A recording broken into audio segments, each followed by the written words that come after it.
time to take the camper off the truck. So I'm going to kind of show you how I do this. And first thing I'm going to do is I'm going to disconnect all the stays, all my stabilizers. I'll disconnect that. I've made sure that we're on pretty fairly level ground. And so I'm going to disconnect those, disconnect the power wire. I'm going to let the air out of the airbags, so the truck goes down a little bit more. And then we'll just lift her up and pull the truck out. So this will be 101. This will be the first time I've taken this rig off the truck. Put it on once. Now it's time to take it off. So let's check it out. Okay, as you can see, I've taken the tie downs off.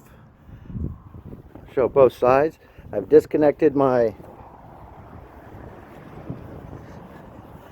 Okay, and I'll get the tires straightened up on the truck and then just lift it up.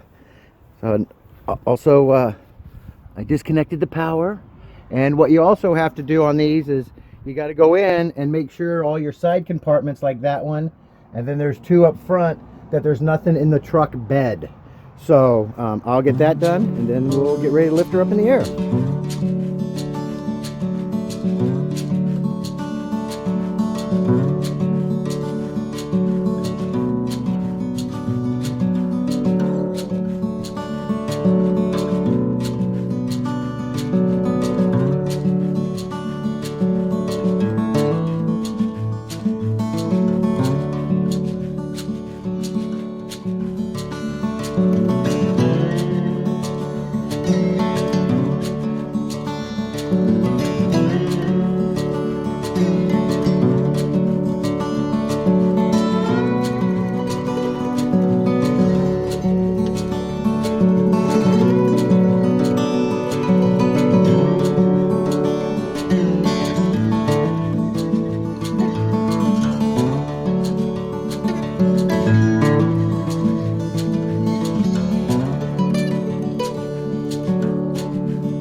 Okay, so this mat here is what I have on in the bed of the truck, and basically it just lays down and the camper sits on it. It's very thin, about an 1/8 inch. It keeps the camper from sliding around. The bed of the truck is rhino lined, but it's still smooth, it's still slick.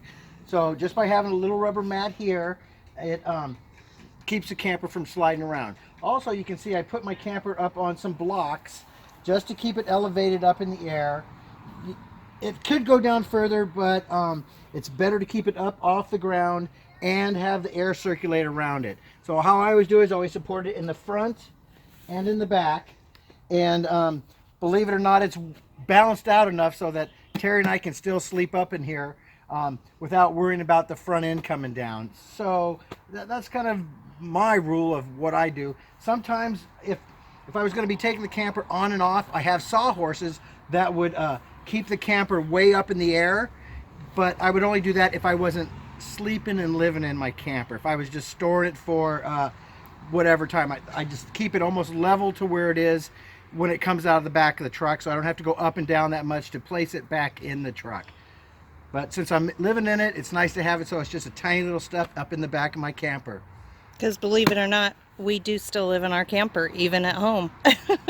Well, it's my home, yeah. It is. I got a house here, but that's not my home. Right. That's our home and everything. It's our home, but Yeah. we don't stay and live inside the house. And also, if he was to put it down any lower, we wouldn't use our step, and then it would just become very awkward to be able to get into the house. Yeah.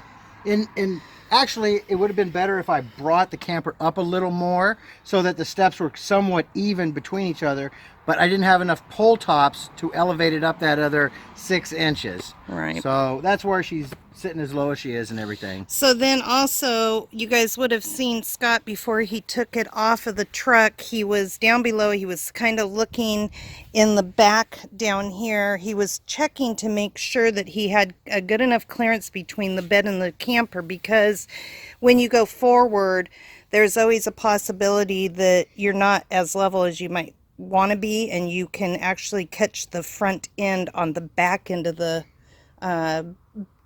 bed, Yep. truck bed. Also, you saw him on this side, and he was kind of getting down under here. What he was doing is, Scotty will explain it to I was you. just making sure that my plug-in, obviously this runs all the way back to the back of the truck, plugs in my 7-point, and it's hooked to the camper. So as I pulled forward, I wanted to make sure that this was not getting hung up on the truck, which obviously what it would do is just rip it out, but that's not fun. It's always a good idea to go as slow as you can taking these campers off. You don't want to rush it. What's the rush? Just go slow and easy. Easy. And Yeah. what I usually would do if I wasn't putting it down this low is I had my sawhorses, so I would pull the truck out halfway, then I would place a sawhorse underneath the back end, and then I would continue out, and as soon as I got out so far, as soon as you get clear of that, you want to get your truck out of the way, just so that if anything happens, the camper's not coming down on your rig. And then I would have my front sawhorse sitting right here, slide it right underneath, and then put it down as quickly as possible. Now, the other camper was hydraulic jacks, so you were really dependent on the fact that those jacks are in good shape, because if one starts losing pressure, things can go bad real quick. These electric jacks are all geared, which I just love it. I don't have to worry about them popping down. At least I hope not. So that's my practice on to take the camper off.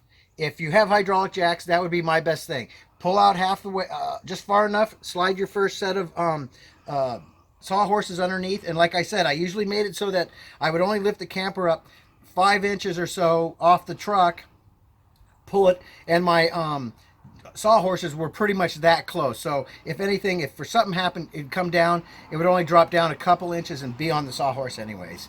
Just paranoia, trying to get rid of that and everything. And this camper is really tight in the truck bed, so you've got to go. You have to go pretty slow coming out, because it's you can hit the wheel wells. And exactly. There's no rush putting it on and no rush putting it off. That's where you get in trouble, is either rushing to get it off or rushing to get it back on. Yep, because they will tip over if you catch it. Right, and people have asked, well, when we go to places, why don't I take it off and on? Honestly, it's not that it's a big pain to take it off, but I like carrying my house with me. So you never know. If I end up going to the store and I decide I don't want to go back to where I was at, I keep moving forward. We went down and got groceries the other day, and of course Destiny's not on the truck, and we came out and we were like, we got to put the groceries in the back of the truck. It was a very odd thing after a year almost of just being able to come out of the grocery store and put our groceries in the refrigerator. So yeah, we've kind of learned over the last, well, before we left here, we went somewhere without freedom on there, and we were kind of lost. It was a really odd feeling. So anyways, I hope that helps some of you people out there. I know that we've had a lot of questions about how to take it off. People are kind of afraid to do it, but just take your time and be slow. And if you see that something's going haywire, then if you're going slow enough, you can just stop and readjust, and just be calm. And with the other jacks, Terry and I would do 10 pumps on the front, go to the back and forth. So we both worked together on doing it. With this new system, I have a remote control. I can sit anywhere, which I enjoy, because then I can constantly walk around and see what's going on with the lift or as it goes back down. So yeah, this and is the way to go. We usually park the camper out where our truck is right now, in a little bit flatter area. So this is not as flat of an area to take it off, but we have dropped campers here before, so it wasn't anything new to Scotty. We didn't drop them. Let's Well, not go drop. Let's say we took them off. took them off the truck. That's kidding. But anyways, guys, I hope that kind of answers some of your guys' questions, so you guys can get out there and enjoy your Absolutely. campers. Don't be afraid to do it. So, all right.